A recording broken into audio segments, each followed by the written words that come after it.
You're listening to Rendezvous with a Writer with Bobbi Jean and Jim Bell, only on LA Talk Radio.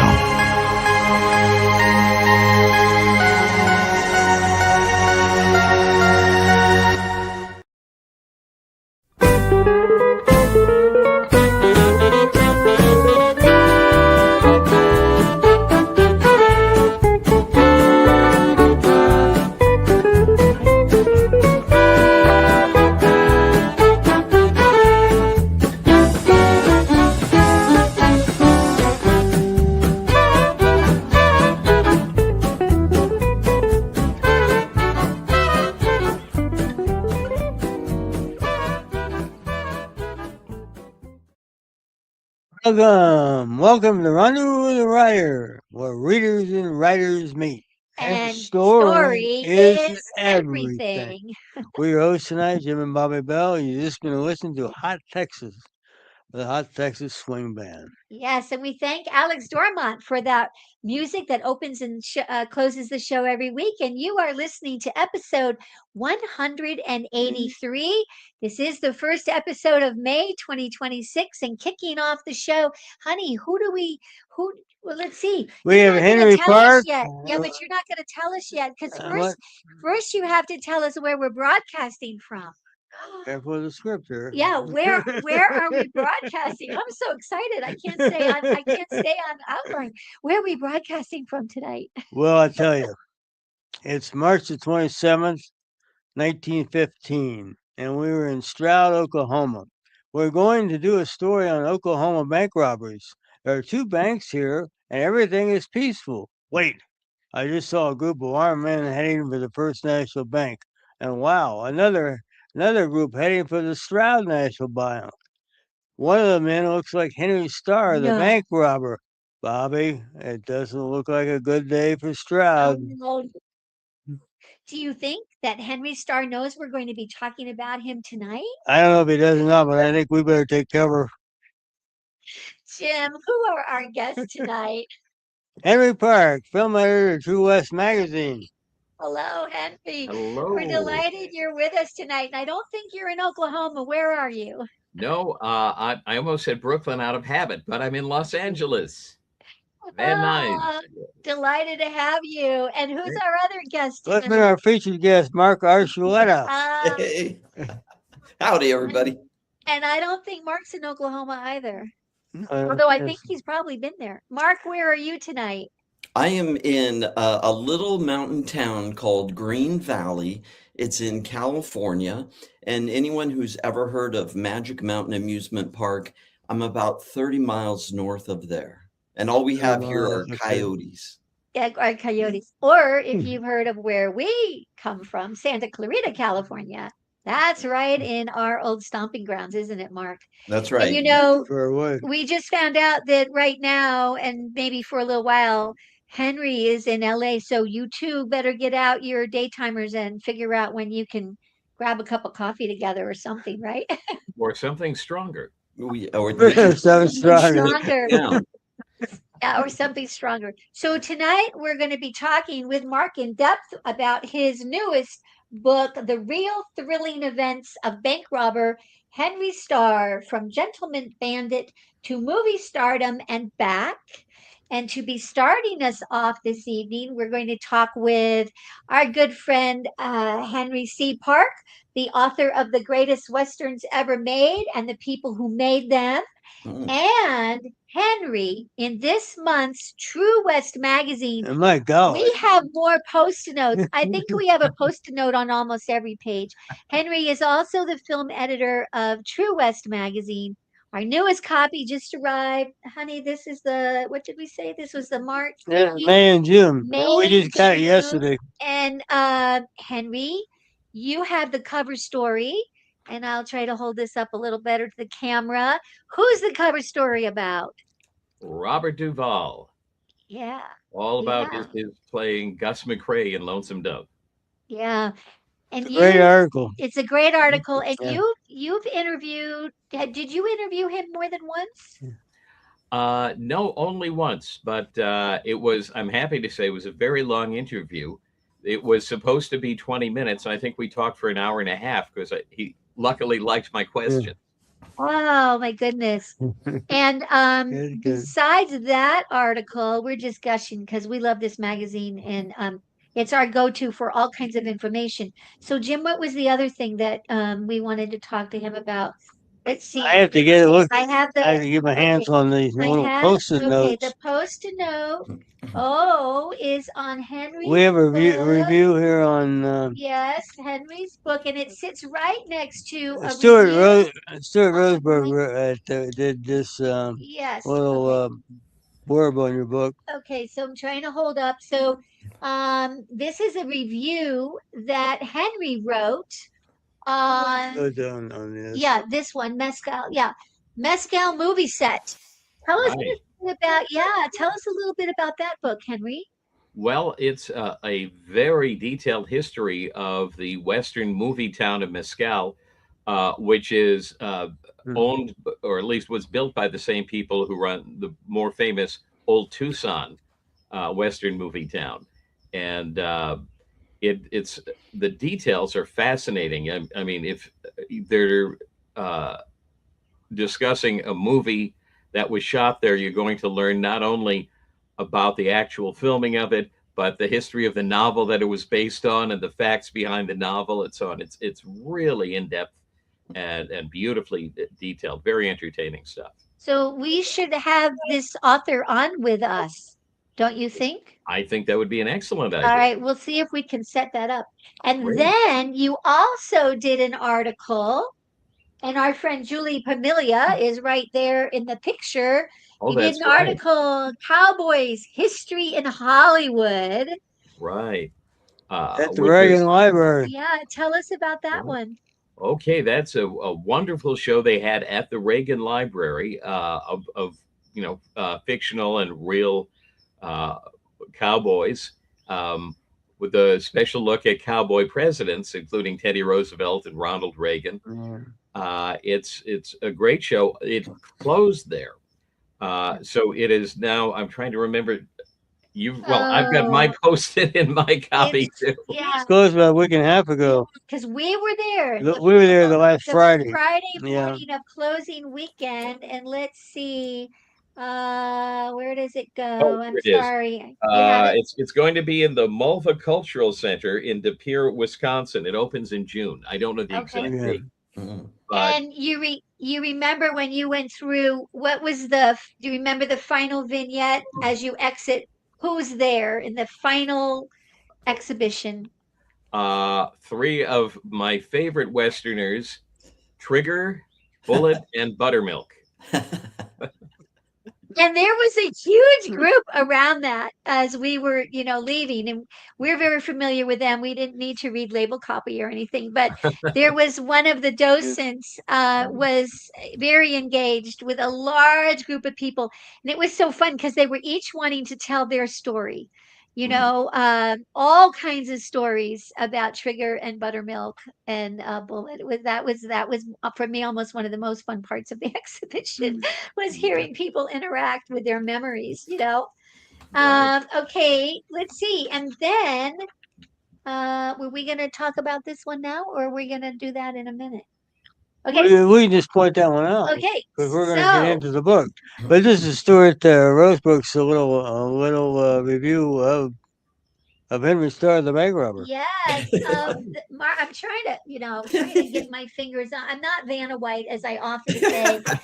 So this is Like a this. picture of Mark's book. Yes, it has a fascinating, wonderful review written by Stuart Rosebrook. And congratulations, Mark. And I know I told you I was going to take a screenshot or type it out for you, and I will do that tonight because you probably haven't gone out and gotten an issue of this yet. I haven't gotten my issue yet. I'm all right. looking forward to seeing it. I will send that to you.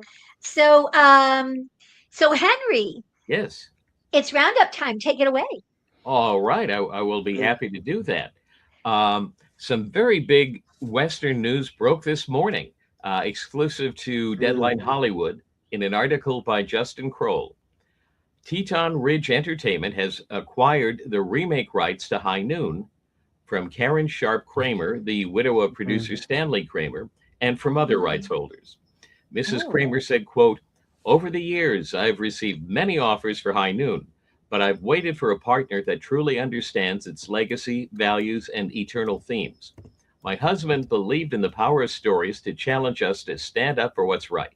Teton Ridge Entertainment shares that belief and recognizes that this story is as relevant today as it was in 1952. I have tremendous respect for how they are breathing new life into the Western, a genre that sits at the very foundation of American storytelling. I'm excited to work with them as a creative collaborator to help bring this timeless story to a new generation." Unquote. Oh my goodness. Oh my goodness. That's pretty Oh my exciting. goodness, Exciting. Henry. Wow. Now, with this audience, I assume I don't have to give you a plot summary of High Noon. And when Kramer speaks about breathing new life into the Western, Teton Ridge, which was not a company I was familiar with, has also recently acquired the intellectual property rights to the Lonesome Dove franchise and to the life rights of John Wayne. Oh my goodness. Oh, now, by the way, does anyone know who, other than Gary Cooper, played the character of Will Kane? Oh, Lee you Rogers. know, Mark? It's a $6 Million Man. Yes, Lee Majors. That's Lee right. Majors. There you go. Cheers. Excellent. All right. Good job. Oh my. In 1980, the TV sequel High Noon Part 2, The Return of Will Kane, starred Lee Majors with David Carradine as his nemesis and was written by Elmore Leonard. Okay. Oh. And in 2000, there was a TV remake of the original starring Tom Skerritt as Kane, the late Okay. Michael Madsen as Frank Miller, the outlaw who comes to town looking for Kane, and the Lon Chaney Jr. role of the retired lawman was played by Dennis Weaver. Great. Oh my. Great Oh cast. my. Chester. Okay. Okay. Now, one of the most intriguing bits of Western news slipped out pretty much unnoticed in March at the South by Southwest Film Festival in Austin. Director Steven Spielberg, there to discuss his new sci-fi film Disclosure Day, which will be in theaters June 12th, confirmed that he has a Western film in the works. He was more than a little cagey about it. He said, quote, "I can't reveal anything right now, but that I've got something in development right now, and it kicks ass." Unquote. Oh my gosh. Is it going to be an outer space one? Is it going to be, cowboys in space?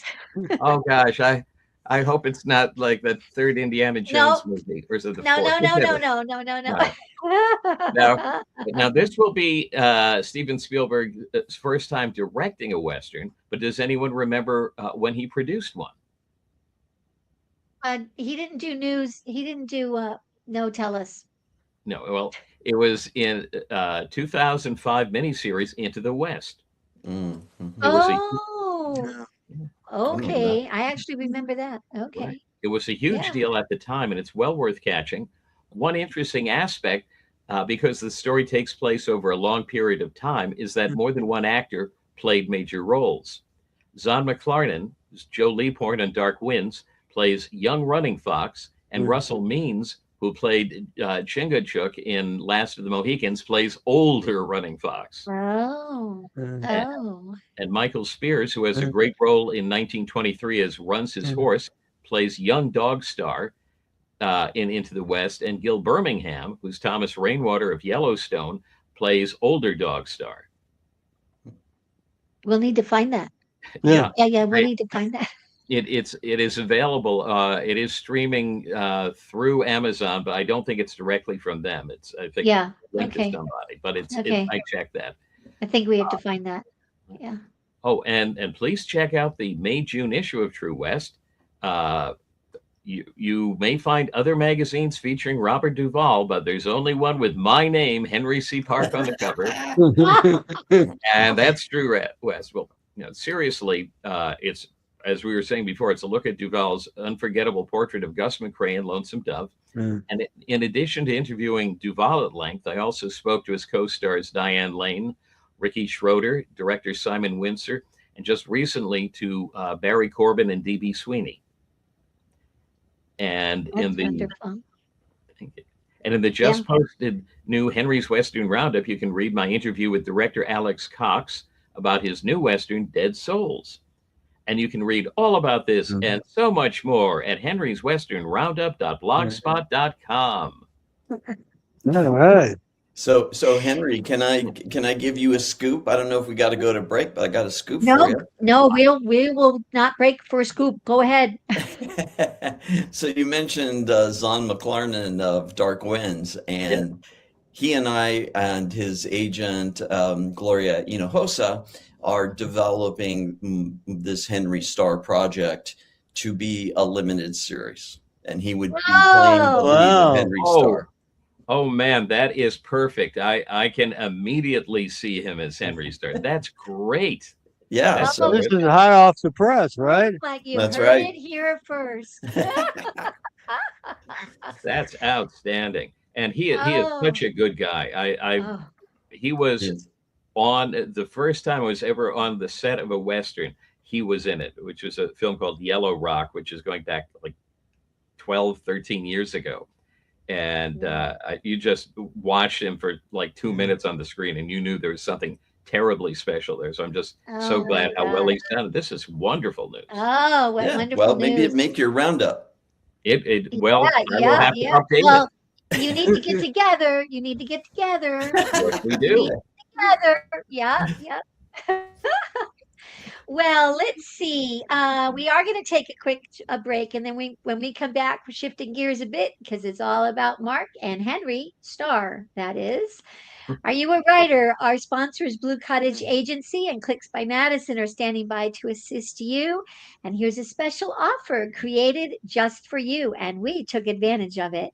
When you come back, we'll be talking in depth. We'll be taking an in depth look at award winning Mark Archuleta's book, The Real Thrilling Events of Henry Starr. It's a long title. From Gentleman to movie star and back again. We'll be right back. Don't go away.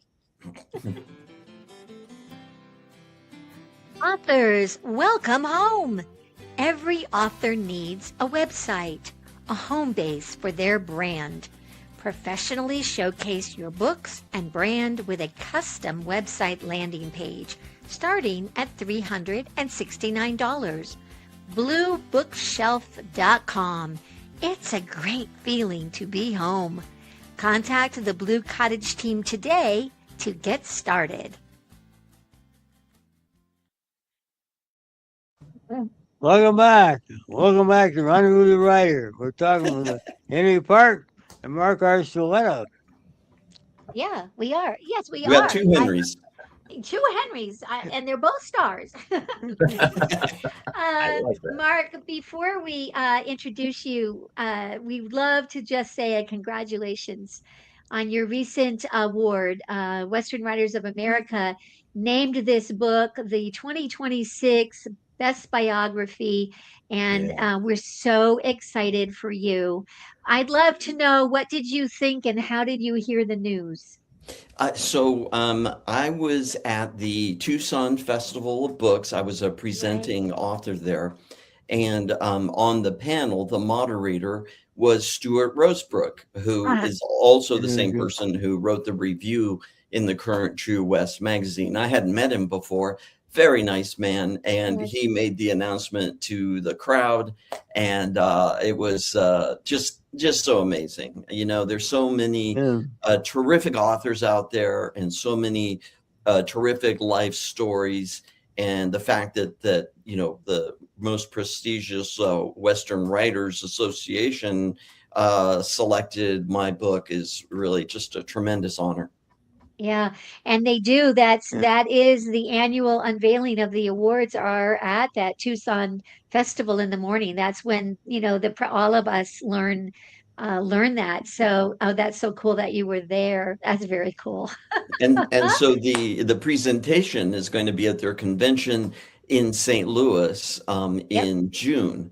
in So June. I'll get my little Mhm. plaque with the spur on it. So I'm very excited Yes, about that. yes, That's yes, great. yes, yes. Yeah. You will have a wonderful time. This is the first year in three that we've been to the previous three. And the one in Tulsa, especially since as we read this book, Tulsa comes up, over and over Yeah, again. I wish I'd been there for that. you would have really enjoyed that one.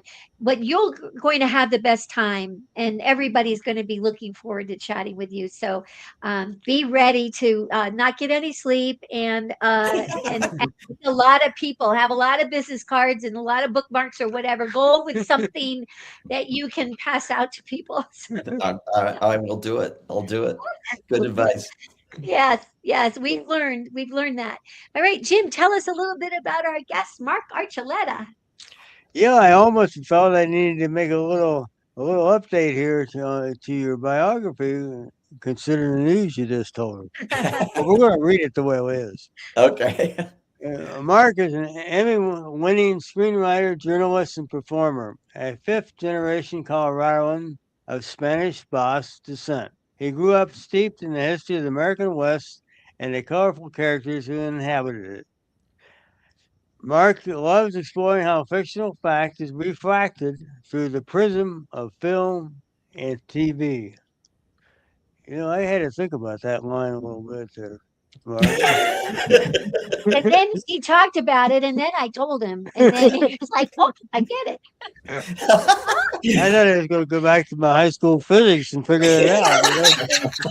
Prism and refracted, but brilliantly done, right? Henry Park Henry, really Yes. done how he does that. Go ahead. In 2017, the Wild Bunch Film Festival awarded The Outlaw Henry Starr, written by Mark Archuleta, Best Modern Western Screenplay. Mark continues to seek financing to film the life of the story of Henry Starr. He's considering robbing a bank. Okay, I can laugh at my own joke there. Absolutely. We laughed when we read it in the book, so there you go. So Henry Park, do you have any comments or questions you'd just love to get out to our guest right away? I know you've been reading the book as we did. Of course, you haven't told that much about it yet, but I'll just jump in with something. Okay, jump in. Yeah. I find it fascinating that in 1915, Henry Starr was so incredibly media savvy that I mean, there were people who came along that used the press, criminals. I'm thinking of everyone from Jack the Ripper to Bonnie and Clyde, with Bonnie Parker writing her poems and sending them to the press.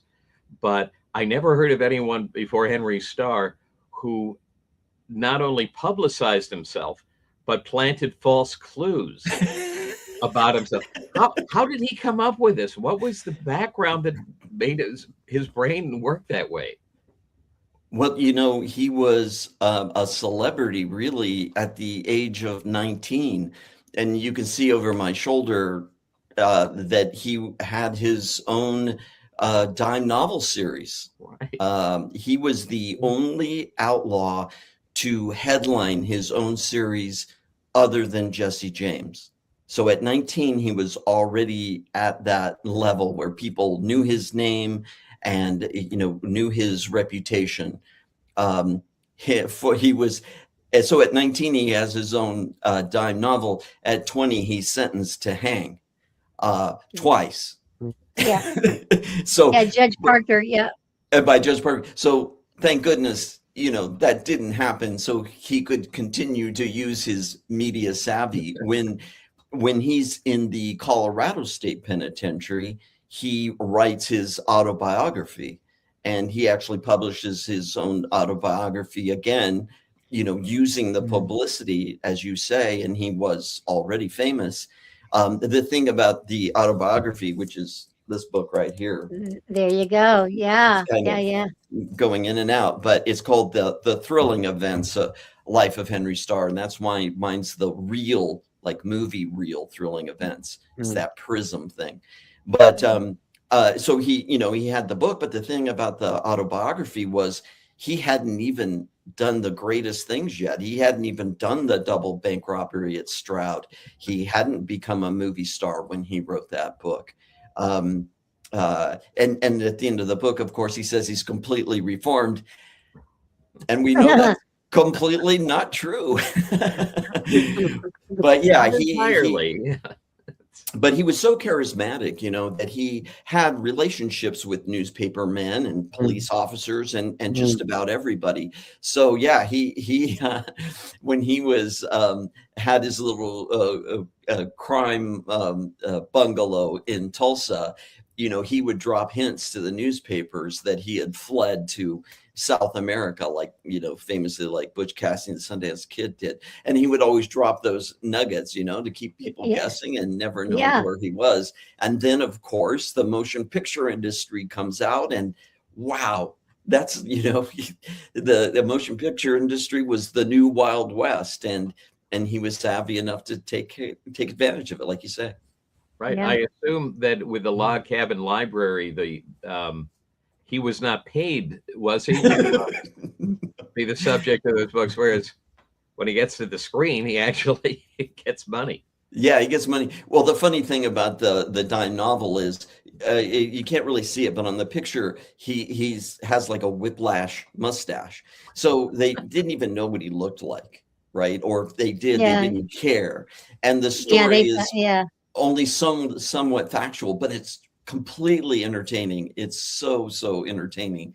He's funny and clever and witty, and actually a lot of the things that he was in real life they captured in that dime novel. Yeah. Hey, a couple questions. He did have a lot of charm. I was kind of amazing that he negotiates with Teddy Roosevelt, who was president at the time. Says, "I'll be good. I won't do this anymore." And Roosevelt says, "Okay, we'll see when you get pardoned." Yeah. That didn't last very long, did it? A little like Billy the Kid, he seemed to just be popular. The people that knew him, just, he was not a thug. He was not a drunkard. He was not a bully. He was he was a gentleman bandit. I mean, he was a nice guy, wasn't he?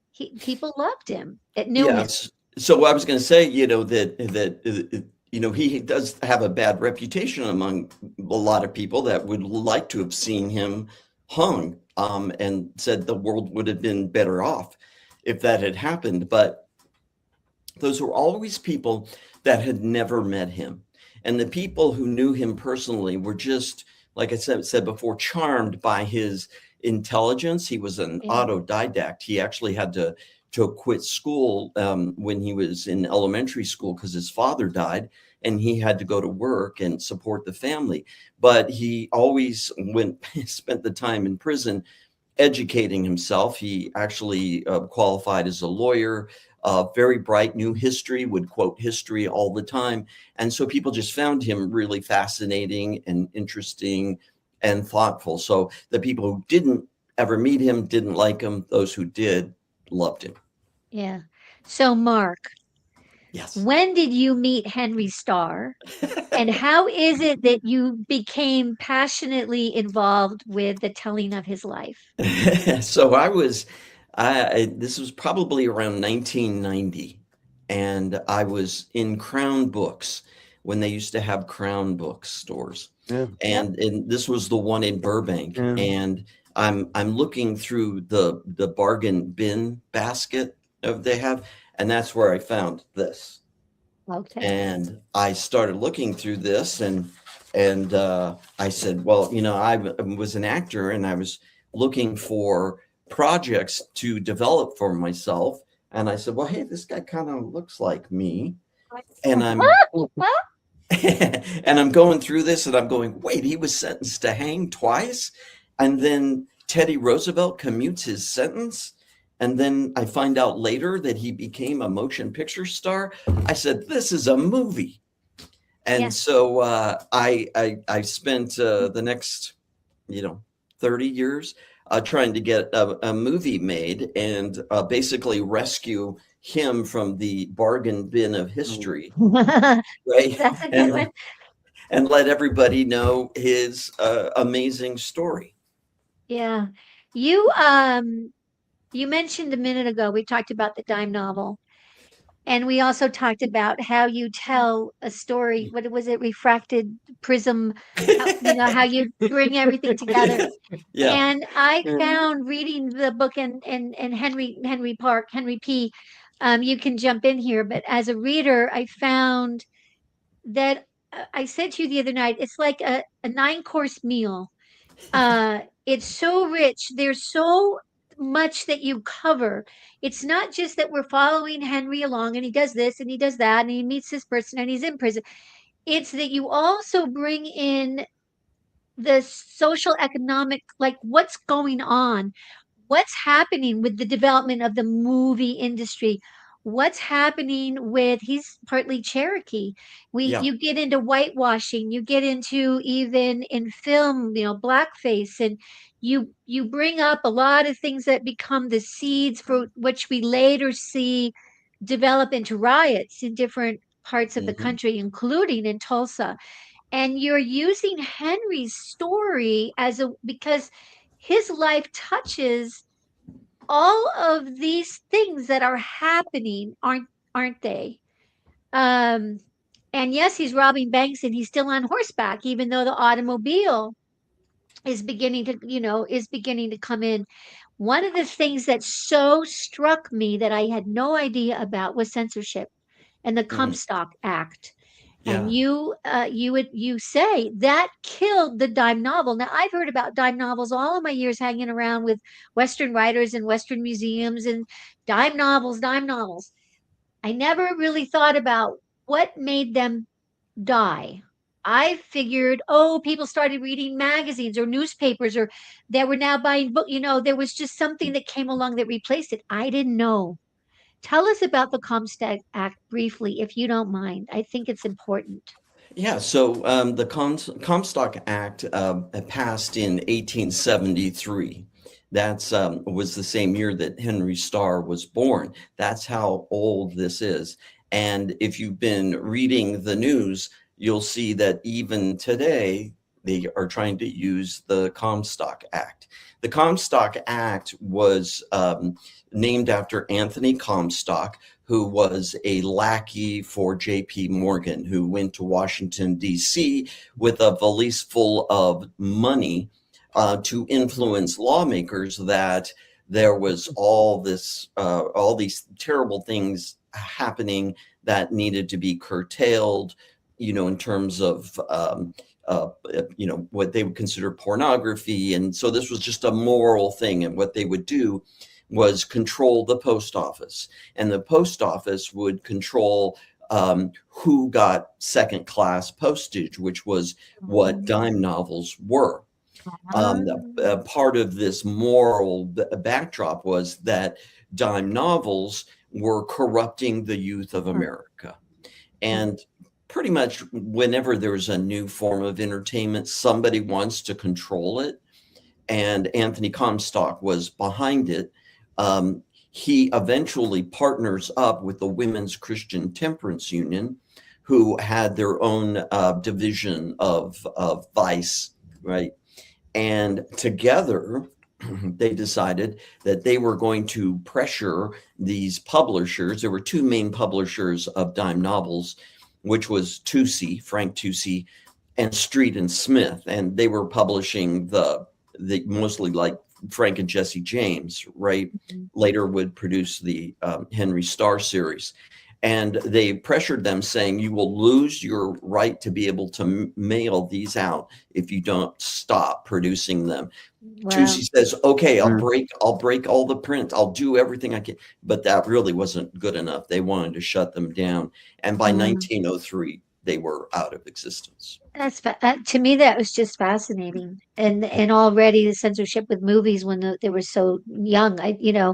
Again, that's why we read, readers. That's why we read, right? We're looking to not only be entertained but we want to learn things as we go, right, Henry? Isn't that why we read? That's right. We want to improve our mind. Oh, yeah. Mark. I know you've got a question. I was thinking, we talk about these bank robbers, and a lot of them knew each other. They were kind of like friends. And I guess as long as you didn't get in each other's territory, they got along fine. But I was kind of amazed how the bank robbers took the movies. They kind of like duck to water, you know? Well, I think that so this is kind of interesting. You know, Henry Starr arrived in this just narrow window of film history, where a outlaw could become a movie star, and marshals could become film directors and producers. Because shortly before Amazing. him, so just to give you an idea, Jesse James died when Henry Starr was about 9 years old. But when Frank James and Cole Younger were old men in their 50s, seems like young men to me now, Yeah. but were old men in their 50s, they came out and there was no such thing as motion pictures. So what they did was they created the great Cole Younger, Frank James traveling Wild West show. Right. And so they toured the country and they capitalized on their fame, but they were too early for motion pictures. And then later you have like John Dillinger, Bonnie and Clyde, Pretty Boy Floyd, who by that time, like Dillinger was killed in 1934 at the Biograph Theater watching Clark Gable play a gangster. That era of an outlaw being able to play themselves was gone. The movie industry was way too sophisticated. And so there was just this narrow window where not only Henry Starr, but two other outlaws that I talk about in the book, Al Jennings and Emmett Dalton, who was the last surviving member of the Dalton gang, became movie star and producers. And then you had Tin Star, what I call the Tin Star filmmakers, which was John Abernathy, who was a marshal, Marshal Bill Tillman, and Deputy Marshal P.S. McGeeney, who ends up becoming the director of Henry Starr's film. And they met as 19-year-olds when Henry Starr put a gun in P.S. McGeeney's chest when he was trying to rob the train. Yeah, So it came around full circle. it's that they like meet again. it's surreal. So he is the number one bank robber. He robbed more banks than anybody else, correct? Right. So On his why? tombstone. And this will be our last question before we just take another little break. But why does his name not roll off our lips when we're thinking of those, Famous outlaws, old-time famous outlaws. old-time Yeah. stagecoach robbers, bank robbers? Why do we Yeah, not well, know him? when I mention Henry Starr, people have heard of Belle Starr, which Yes. was his cousin by marriage. She had married his cousin and then became a star. But she's more famous than he is. But the reason is because he was not a bloodthirsty outlaw. Yeah. No one was killed in the commission of one of his crimes or bank robberies, and he made it a point to try to keep everyone safe. And I think that if he had been more deadly, left a trail of bodies, either civilians or police officers like Bonnie and Clyde and Dillinger and those sort, that he would have been more notorious. But because he was a gentleman bandit, people, don't remember his name as much. Yeah. Until now. Until now. Henry, before we slip to a quick break, do you have a comment or a question for Mark? Well, I'm just fascinated by the idea that that Henry Starr and Al Jennings and Emmett Dalton all knew each other, which all went on to do it. And I'm amazed that I just was looking him up and saw that Al Jennings lived into the 1960s. Yeah, he's buried out here in LA. He lived to I think he was 97 years old and was still kind of active in the entertainment industry. He actually sued the Lone Ranger. Oh, really? Because they used his name and he was mad that they used it remember incorrectly. reading that. So I remember. Oh, wow. Yeah. He sued I them. bet they assumed he was dead. And Yeah. Probably so. You're like, but, he can't still be alive. I just by chance watched him in a Tex Ritter B Western a few days ago, where he played the judge. Oh, Oh interesting. my gosh. Yeah, Oh and my he was gosh. like a technical advisor, like on the Oklahoman with James Cagney and Humphrey Bogart. Okay. Yeah. He made most of his career as a technical advisor in later years. Had a long Yeah. career. We're going to step away for just a moment to tell you about one of the places that you can order the books we're talking about tonight, as well as many of our author guests that we have. And you can find their books on our Out West Shop affiliate page at bookshop.org.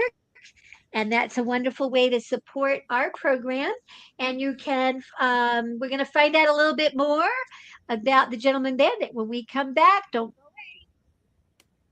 Story is everything. Find a great one on Out West Shop's bookshop. Go to outwestshop.com, find books and CDs on the menu, choose Shop Out West on bookshop.org. Browse through featured authors on Rendezvous with a Writer. Explore curated book lists and our featured picks. Add in note cards, calendars, and jigsaw puzzles. One-stop shopping for great gifts. Use the search box to find thousands more titles. Make the switch. Your purchase supports us as independent booksellers. That's our story. Welcome back. Welcome back to Rendezvous with a Writer. We're talking Yeah. with Henry Park and Mark Archuleta. We might need to talk about characters for a second. Yeah. And I'm thinking, as we've all mentioned already, how they knew each other. It seemed like all these bandits, went in the same circles to some degree. And I think if we got old Henry here, and Yeah. we're talking about Jennings, Oh, Henry. and we know those two guys met up in the Ohio State Prison and Ohio State Penitentiary in Columbus, and got to thinking, I hadn't thought about it that much. I thought Ohio State Prison was really just for prisoners from Ohio. Didn't know it was like a regional across the country prison. I used to live in Columbus. And I used to drive by that place all the He was time. never there, though. I didn't spend any time inside though. No. Don't slow down. But I think it was kind of just interesting. They all met together. What did you want to talk about, old Well, Henry? I wanted, yeah, it was interesting to me that he knew O. Henry, and I wondered if you take a moment, that'll be a name a lot of listeners will be familiar with. What was their relationship? How'd that come about? Well, it's kind of funny because Henry was talking about how all these guys knew each other, and surprisingly, the Ohio State Penitentiary was kind of an artist colony. At the same time that Henry Starr was there, of course, Al Jennings was there, but also O. Henry, who's the most famous short story writer, was also in the Ohio State Penitentiary for embezzlement. And strangely, Al Jennings and O. Henry knew each other before the Ohio State Penitentiary because both of them were in Honduras hiding from the law. Oh, my goodness. And they got involved with a revolution there. They knew each other. They both get caught. They both end up in the Ohio State Penitentiary. And Al Jennings says, hey, you know what? I used to rob banks. I got this great story. And O. Henry says, oh, I'll polish it up for you. And it became a story that was one of O. Henry's short stories. Then later, Al Jennings is discovered by a writer who serializes Al Jennings' life story in the Saturday Evening Post. And so Al Jennings becomes more and more famous so that he had a book called Beating Back. And eventually Marshall, Bill Tillman, and Al Jennings start pitching the book to movie companies to make a filmed version. They went to Tannhauser. Tannhauser says, yeah, let's do it. And they cut Tillman out of the deal. And they made the movie without Tillman. So then Tillman forms the Anti-Outlaw Film Corporation, with Nick. So it starts spinning into this thing where you have not only did you have outlaws fighting on the range with lawmen, but now they're fighting in the film industry. Well, we've been talking tonight, and I am looking at time. We've been talking with Henry Park and with Mark Archuleta. And Mark, this book is a wonderful read, and it is just full of characters. We were making a list. It's not just a list of names. Every character you talk about had a major impact in some way in this time period. Yeah. And so, dear readers, you will enjoy following Henry Starr through all of his escapades, his thrilling events, and all of the people that he meets, because it is like a who's who of this time period. Mark, where can people get the book? Where can they find you and follow you? So you mentioned your sponsor, bookshop.org, correct? Mhm. That's Yeah. that's a great place. Wherever I go, I really try to promote independent bookstores, small bookstore owners. You can get my book. It's published by the University of North Texas Press. It's not self-published. So it's really easy to find. Anybody can get it for you. It's also on all the big real retailers that everyone knows about that don't need a plug from me, but you can get them there. You can follow me on Instagram. It's Henry Starr, Outlaw Henry Starr, Facebook. You can write me at info@henrystarbook.com. I love to hear from people, especially if you've read the book and you point out typos. That's just fine with me. And I just want to mention that there are so many photos in this book that have never been seen before, especially the ones for the motion picture, which is lost to history, but we recreated in the book as if it were on the screen for you. Yeah. That's fantastic. And what do you have coming up next? Quickly. So, well, I mentioned trying to get this into a limited series with Zon McLarnon. I am also voicing the audiobook, and I know a lot of people really like audiobooks, and so that'll be an option for you, having me actually read it to you as if we're just best friends. That's the way. There it is. We're around the campfire. Yeah. Henry, where can people find you, follow you, and get your book? Well, they can get my book from wonderful booksellers like yourselves. Lesser booksellers also sell it. They can go there if they want. And you can find me roaming aimlessly, but you can find my writings in True West magazine, every issue. And of course, my blog, Henry's Western Roundup. Where I'm going to be updating a recent column because I have a new scoop that I won't tell you guys. Yeah. Oh, wow. But have you got Zon's phone number? No, never mind. Well, and I have his agent's number. Oh, good. There you go. So, Henry, you and us, what we have together next is a month from tonight. It'll kick off June 4th. We have Kirk Ellis joining us to talk about his new book, They Kill People. Bonnie and Clyde, A Hollywood Revolution and America's Obsession with Guns and Outlaws. We are so excited to have Kirk joining us. This book is just hot off the press. It's getting tremendous coverage. And Henry, he's going to be with us. I was just going to say that's also reviewed in that same art. Yes. We have it marked. I'm so glad that you. Yes, look at that. See, that's why you want this magazine, because anything and everything you need to know about is right here. There you go. If you're looking for great literature, it's the place to go. Oh well, Jim, you have a quote. We'll shoot this in real quick. Go ahead. This is from the book, Henry Starr. And the Tulsa police captain by the name of George Blaine spotted Starr. He's leaning against the side of the Security State Bank building. He thought nothing about it until 30 minutes later, he passed Starr again, and Starr's leaning against the National Bank of Commerce building down the street. He says to Henry, "Which of these two banks are you planning to make?" he asked. Star smiled. "No, I'm off that stuff for good. No more bank robberies for me."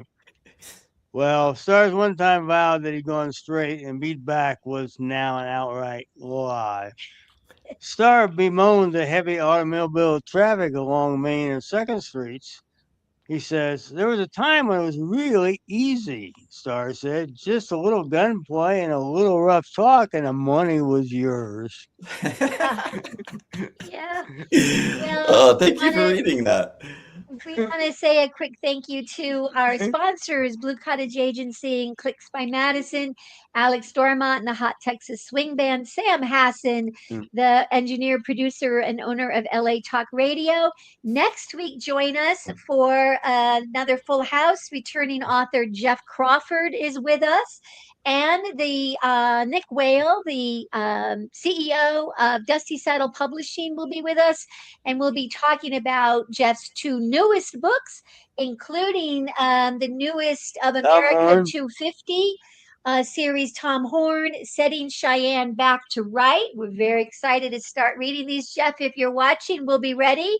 And No Prize Above the Truth, part of his Ezra Whitehall story series. So join us again next week for another rendezvous. And do you have a parting comment? And as we always say, it's always a great day out west. Keep writing. And we'll keep reading. We'll keep reading. We'll see you down the trail. See you Bye, next guys. week. Thanks, folks. Thank you. Thank you. Bye. Happy trail. Thank you. Yeah. Happy trail.